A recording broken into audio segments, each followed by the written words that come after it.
2020 मायथाइनिफ्राय प्रमद बर'नि दैदेननायाव प्रमद बर' सारनि दैदेननाय जा इउपिपिएल सरकार बे इउपिपिएल सरकारा बयनिबो गोजोन खौसेथि आरो जौगानायनि थाखाय खामानि मावगासिनो दङ।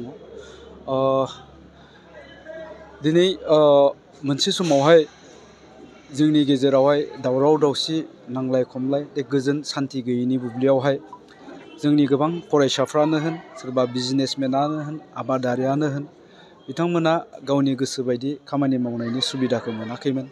किन्तु दिनै गोजोन थासारिया फैनाय लोगो लोगो जोंनि लाइमोनफ्रा मोजां सोलोंथाइ लानांगौनि थाखाय बिजनेसमेनफ्रा मोजां बिजनेस मावनांगौनि थाखाय आबादारिफ्रा मोजां आबाद मावनांगौनि थाखाय जि मोनसे थासारि मोनबाय आरो बे थासारिखौ सोरजिनायनि उनावहाय इउपिपिएल सरकार एबा प्रमद बर'नि दैदेननाय प्रमद बर' सारनि दैदेननाय जि सरकार बे सरकारा जेरैबायदि माखासे आसनिनि गेजेरजों मोनफ्रोमबो बिथिंखैजाय एग्रिकालचारानो होन बिजनेसआनो होन एजुकेसनानो होन माखासे सुबिदा लाबोना होफैनायनि उनावहाय दिनै रायजो राजाफ्रा बुजिनानै मोनबाय जे प्रमद बर' सार दैदेननाय जा इउपिपिएल सरकार बे सरकारा अलराउन्ड डेभेलपमेन्टनि थाखाय खामानि मावनो थांगासिनो दङ।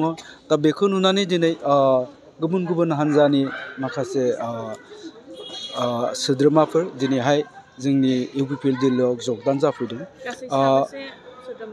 दिनैनि खोथा नङा दाखालिनो जगदान जादोंमोन बिथांमोना जाहैबाय उदालगुरि जिल्लानि बे उदालगुरिनि जिल्लानि हिसाबै जोंना उदालगुरि जिल्ला कमिटिनि दैदेनगिरि बिथांमोना गावसिनि जिल्ला कमिटिनिफ्राय बिथांमोनखौ दिनै फिन खनसेबाव बरायबावदों।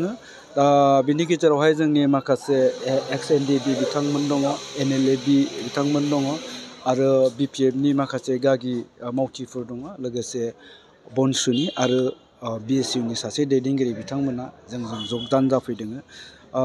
आं आसा खालामदों उननि समावहाय जों गासैबो खौसेयैनो रायजो राजाफ्रा लुबैनाय बायदि गोजोन खौसेथि आरो जौगानो लांनायनि थाखाय खामानि मावलांबाय थानो हागोन। सायावहाय जोंनि मानगोनां प्रमद बर' बिथां सारा साननैसो उनावहाय माखासे स्टेटमेन्ट होगोन। दा बेखायनो बे बेलायाव आङो जेबो बुंथ'नो सानाखै खालि नैबेखौल' बुंगोन जोङो क'क्राझार हिसाबै इउपिपिएल दोलोआ 2024 मायथाइनि जा एमपि इलेक्सन बेवहाय सासे एमपि मोननो थांगासिनो दङ।